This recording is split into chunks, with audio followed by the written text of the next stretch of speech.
पिछले एपिसोड में आपने सुना गांधी की हिंदू विरोधी नीतियों और राजनीतिक विचारों के बारे में जो गोडसे ने बताए। अब हम आगे बात करेंगे गांधी की तुष्टीकरण की चरम सीमा की। गोडसे बताते हुए कहते हैं, अतः मैंने गांधी को राजनीतिक क्षेत्र से सदा के लिए हटाने का निश्चय किया। मैं जानता था वैयक्तिक स्तर पर मेरा सब कुछ नष्ट हो जाएगा। मैं धनी नहीं हूँ, मध्यम वर्ग का हूँ। मैं अपने प्रांत में सार्वजनिक कार्य करता था। मैंने जो सेवा की उसके कारण मुझे अपने प्रांत में आदर और सम्मान मिला। सभ्यता और संस्कृति के संस्कारों से मैं पूरा परिचित था। मैं जो योजनाएं बनाता गया उसे पूरा करने की शक्ति मुझ में थी। मेरा शरीर सबल है, न कोई अंग विकार है, न मुझे व्यसन है। यद्यपि मैं विद्वान नहीं हूँ, परंतु विद्वानों के लिए मेरे हृदय में आदर है। सन 1929-30 में कांग्रेस ने जब असहयोग आंदोलन शुरू किया तब मैंने सार्वजनिक जीवन में प्रवेश किया। मैं तब विद्यार्थी था। इस आंदोलन से संबंधित भाषण जो पत्रों में छपे थे मैंने पढ़े और मैं प्रभावित हुआ। मैंने आंदोलन में भाग लेने का विचार किया। कुछ समय बाद आंदोलन असफल हो गया तो मुसलमानों से संबंधित समस्याएं बहुत जोर पकड़ गई। तब हिंदू महासभा के नेता डॉक्टर मुंजे, भाई परमानंद और मालवीय जी आदि हिंदू समाज के नेता हिंदुओं के संगठन में लग गए। सन 1928 के लगभग स्वर्गीय डॉक्टर हेडगवार ने राष्ट्रीय स्वयंसेवक संघ की नींव डाली। उनके भाषणों का मुझ पर प्रभाव पड़ा। मैं स्वयंसेवक बना। मैं महाराष्ट्र के उन युवकों में था जिन्होंने संघ में उनके प्रारंभ से भाग लिया। कुछ वर्षों तक मैंने संघ में काम किया। कुछ दिन पश्चात मैंने सोचा कि वैधानिक रूप से हिंदुओं के अधिकारों की रक्षा के लिए राजनीति में भाग लेना चाहिए। इस कारण मैं संघ को छोड़कर हिंदू महासभा में आ गया। सन 1935 में महासभा ने हैदराबाद में आंदोलन किया तो मैं पहला जत्था लेकर गया था।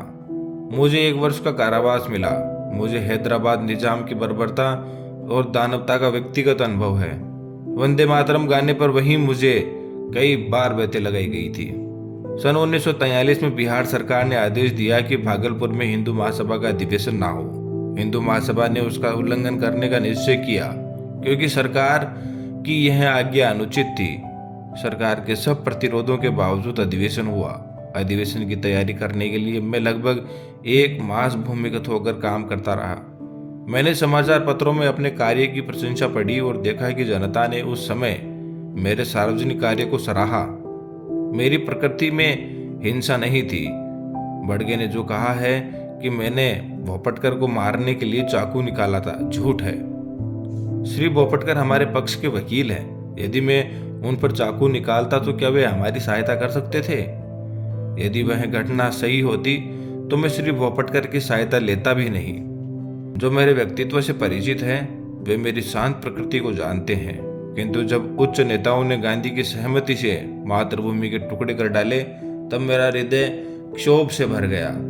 मैं स्पष्ट करना चाहता हूं कि मैं कांग्रेस का शत्रु नहीं हूं। मैं इस संस्था को सबसे अधिक महत्व देता रहा क्योंकि उसने देश की आज़ादी के लिए काम किया था। मेरा नेताओं से मतभेद था तथा अब तक है। यह मेरे 28 फरवरी 1935 के सावरकर के नाम पत्र से भली भांति विदित होता है। आज भी मेरे वही विचार हैं। गांधी जी से मेरी शत्रुता नहीं है। लोग कहते हैं कि पाकिस्तान योजना में उनका मन शुद्ध था। मैं यह बताना चाहता हूं कि मेरे मन में देश प्रेम के अतिरिक्त कुछ न था। मुझे इस कारण हाथ उठाना पड़ा कि पाकिस्तान बनने पर जो भयंकर घटनाएं हुई उनके उत्तरदायी केवल गांधी जी थे।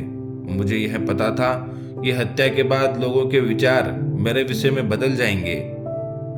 समाज में जितना मेरा आदर है वह नष्ट हो जाएगा। मैं जानता था कि समाचार पत्र बुरी तरह मेरी निंदा करेंगे, किंतु मैं नहीं जानता था कि अखबार इतने पतित हो जाएंगे कि सत्य का गला घोंट देंगे। समाचार पत्रों ने कभी निष्पक्षता से नहीं लिखा। यदि वे देश के हित का अधिक ध्यान रखते और एक मनुष्य की व्यक्तिगत इच्छाओं को कम ध्यान देते तो देश के नेता पाकिस्तान स्वीकार न करते। समाचार पत्रों की यह नीति थी कि लीडरों की गलतियों को प्रकट न होने दिया जाए। देश का विभाजन इससे सरल हो गया। ऐसे भ्रष्ट समाचार पत्रों के डर से मैंने अपने निश्चय की दृढ़ता को विचलित नहीं होने दिया। कुछ लोग कहते हैं कि यदि पाकिस्तान न बनता तो आज़ादी न मिलती। मैं इस विचार को ठीक नहीं मानता। कांग्रेस नेताओं ने अपने आप को छिपाने के लिए यह बहाना बनाया है। गांधीवादी कहते हैं कि उन्होंने अपनी शक्ति से शिवराज्य पाया है। यदि उन्होंने अपनी शक्ति से शिवराज्य लिया है तो उन्होंने हारे हुए अंग्रेजों को पाकिस्तान की शर्त क्यों रखने दी और शक्ति से क्यों न रोका? मेरे विचार से महात्मा और उनके अनुयायियों की एक ही पॉलिसी रही, और वह यह कि पहले यवनों की मांगों पर विरोध दर्शाना, फिर हिचक दिखाना और अंत में आत्मसमर्पण कर देना। इसी प्रकार पाकिस्तान की रूपरेखा स्वीकार कर ली गई। 15 अगस्त 1947 को छल पूर्वक पाकिस्तान स्वीकार कर लिया गया। पंजाब, बंगाल, सीमा प्रांत और सिंध के हिंदुओं का कोई विचार नहीं किया गया। देश के टुकड़े करके एक मजहबी धर्म निश्चित मुस्लिम राज्य बना दिया गया। मुसलमानों को अपने अंतर्राष्ट्रीय कार्यों का फल पाकिस्तान के रूप में मिल गया। गांधीवादी नेताओं ने उन लोगों को देशद्रोही सांप्रदायिक कहकर पुकारा जिन्होंने पाकिस्तान का विरोध किया था, और पाकिस्तान स्वयं स्वीकार करके जिन्ना की सब बात मान ली। इस दुर्घटना से मेरे मन की शांति भंग हो गई। पाकिस्तान बनाने के बाद कांग्रेस सरकार पाकिस्तान के हिंदुओं की रक्षा करती तो मेरा क्रोध शांत हो जाता। मैं नहीं देख सकता था कि जनता को धोखा दिया जाए। करोड़ों हिंदुओं को मुसलमानों की दया पर छोड़कर गांधीवादी कहते रहे कि हिंदुओं को पाकिस्तान से नहीं आना चाहिए और वहीं रहना चाहिए। इस प्रकार हिंदू मुसलमानों के चुंगल में फंस गए और विकट विपत्तियों के शिकार हुए। जब मुझे इन घटनाओं की याद आती है तो मैं कांप उठता हूँ। प्रतिदिन सहस्त्रों हिंदुओं का संहार होता था। 15,000 सिखों को गोलियों से भून दिया गया। हिंदू स्त्रियों को नग्न करके जुलूस निकाले गए। उनको पशुओं की भांति बेचा गया। लाखों हिंदुओं को धर्म बचाकर भागना पड़ा। 40 मील लंबा हिंदू निराश्रितों का जत्था हिंदुस्तान की ओर आ रहा था। हिंदुस्तान शासक इस भयानक कृत्य का कैसा भयानक निवारण करता था? उन निराश्रितों को वो वायुयान से रोटियां फेंककर। भारत सरकार पाकिस्तान से अत्याचार रोकने के लिए अनुरोध करती या धमकी देती कि यदि पाकिस्तान में अत्याचार बंद नहीं हुआ तो भारत में भी मुसलमानों की बुरी दशा होगी। तो इतने अत्याचार न होते। भारत सरकार गांधी जी के इशारों पर चलती थी और उसकी नीति कुछ और ही थी। यदि पाकिस्तान के हिंदुओं की रक्षा के लिए समाचार पत्र कुछ लिख देते तो यह अर्थ लिया जाता था कि हिंदू मुसलमानों में मतभेद फैलाने का प्रयत्न किया जा रहा है। ऐसे कार्यों को अपराध माना जाने लगा और प्रेस इमरजेंसी एक्ट की धाराएं लागू करके एक के बाद एक दूसरी जमानत मांगी जाने लगी। मुझे भी अनेक नोटिस मिले और 16,000 रुपए की सुरक्षित निधि तक मांगी गई। श्री मोरारजी देसाई की न्यायालय बयान के अनुसार ऐसी 900 घटनाएं हुई। इतना ही नहीं, जब प्रेस प्रतिनिधि मंडल मोरारजी से मिलने गया तो उन्होंने उनकी एक न सुनी। इस प्रकार मुझे आशा न रही कि गांधीवादी कांग्रेस सरकार पर शांतिमय ढंग से दबाव डाला जा सकता है। जब इस प्रकार की घटनाएं हो रही थी तब पाकिस्तान या मुसलमानों के विरुद्ध गांधी जी ने एक शब्द नहीं कहा। हिंदू जाति और संस्कृति को मिटाने के लिए मुसलमानों ने जो अत्याचार किए उनका मूल कारण गांधी जी है।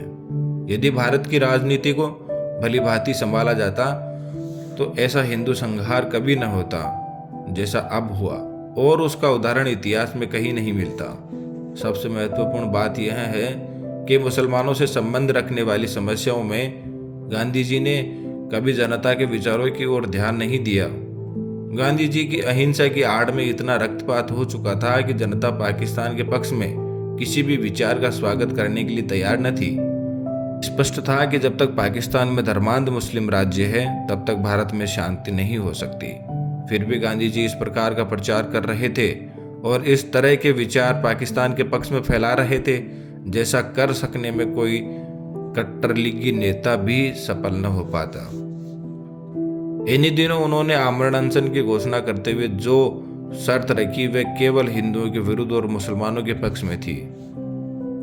गांधी जी के अनशन की जो शर्त थी उसमें पहली यह थी कि दिल्ली की मस्जिदों में रह रहे हिंदू शरणार्थियों को बाहर निकाला जाए और मस्जिदें मुसलमानों को सौंप दी जाए। गांधी जी ने अपनी शर्त सरकार और अन्य नेताओं को अनशन की धमकी देकर स्वीकार कराई। जिस दिन यह घटना हुई उस दिन मैं दिल्ली में था। मैंने देखा कि किस प्रकार गांधी जी की जिद को पूरा किया गया। वे शीत के दिन थे। गांधी जी ने अनशन खोला। उस दिन वर्षा हो रही थी। ऐसी असाधारण सर्दी और वर्षा में अच्छे स्थानों पर रहने वाले लोग भी कांप रहे थे। उस समय निराश्रित शरणार्थियों के कुटुंब मस्जिदों से सर्दी के मारे कांपते हुए निकाले गए। उनकी रक्षा का कोई प्रबंध नहीं किया गया। कुछ शरणार्थी जो कुटुंब और स्त्रियों सहित बिरला हाउस गए और उन्होंने नारे लगाए, गांधी जी हमें स्थान दो। उस भव्य भवन में रहने वाले गांधी तक उन निराश्रितों की आवाज नहीं पहुंच सकी। मैंने यह दृश्य अपनी आंखों से देखा, जिसे देखकर कठोर से कठोर व्यक्ति का हृदय भी पिघल जाता। मेरे मस्तिष्क में इससे अनेक विचार आने लगे। मैंने सोचा कि क्या शरणार्थियों ने प्रसन्नता से इन मस्जिदों में डेरे डाले थे? नहीं, गांधी को भी उन स्थितियों का पूरा पता था। मैंने बाध्य होकर उन्हें अपने घर छोड़कर इन मस्जिदों की शरण लेनी पड़ी। पाकिस्तान में एक भी मंदिर या गुरुद्वारा सुरक्षित नहीं रहा। शरणार्थियों ने अपनी आंखों से देखा था कि किस प्रकार मुसलमानों ने केवल हिंदू मंदिरों और गुरुद्वारों को अपवित्र किया।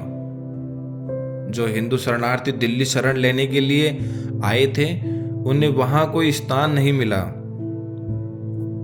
इसमें आश्चर्य की क्या बात है, यदि वह लोग पेड़ों के नीचे और गली कूचों में न पड़े रहे। पंजाब में बीती हुई दुर्घटनाओं को स्मरण करके दिल्ली की खाली पड़ी मस्जिदों में शरण ली। मेरे विचार में इस प्रकार मस्जिदें मानवता की भलाई के लिए काम आ रही थी। गांधी जी ने यह निश्चय क्या सोचकर किया कि मस्जिदों को खाली कराया जाए, वहीं उनके रहने का दूसरा प्रबंध क्यों नहीं कराया? उन्होंने पाकिस्तान के मंदिर हिंदुओं को सौंपने की मांग क्यों नहीं की? गांधी ने पूरी चालाकी की और अपने अनशन को खोलने के लिए पाकिस्तान के लिए एक भी शर्त न रखी। यदि वे रखते तो संसार देखता कि गांधी जी अनशन करते हुए स्वर्ग सिधार जाते और पाकिस्तान के एक भी मुस्लिम को लेस मात्र दुख न होता। मैंने अपने अनुभव से देख लिया था कि उनके व्रत का जिन्ना पर कोई प्रभाव नहीं पड़ता और लीग उनकी आत्मशक्ति की परवाह नहीं करती। अंत में यह कहना अनुचित न होगा कि गांधी की अस्थियां भारत और विदेशों की बहुत सी नदियों में बहाई गए, परंतु यह अस्थि पाकिस्तान की सिंधु नदी में नहीं बहाई जा सकी। इस संबंध में पाकिस्तान में भारत के राजदूत श्रीयुत श्री प्रकाश जी का प्रयत्न निष्फल रहा। अब 55 करोड़ रुपए की बात लीजिए, उप प्रधानमंत्री का निवेदन देखिए। गांधी जी ने स्वयं कहा कि किसी गवर्नमेंट से उनका निर्णय बदलवाना कठिन हो जाता है, लेकिन भारत सरकार ने गांधी के अनशन के कारण पाकिस्तान को 55 करोड़ रुपए न देने का अपना निर्णय बदल दिया। सरकार ने 55 करोड़ रुपए न देने का निर्णय जनता के प्रतिनिधि होने के नाते किया था, लेकिन गांधी जी के अनशन ने इस निर्णय को बदल दिया। तब मुझे यह ज्ञात हुआ कि गांधी जी की पाकिस्तान परस्ती के आगे जनता के मत का कोई महत्व नहीं है। मैं दिनेश कुमार, आप सुन रहे हैं लर्निंग सीरीज। सुनोगे नहीं तो जानोगे कैसे।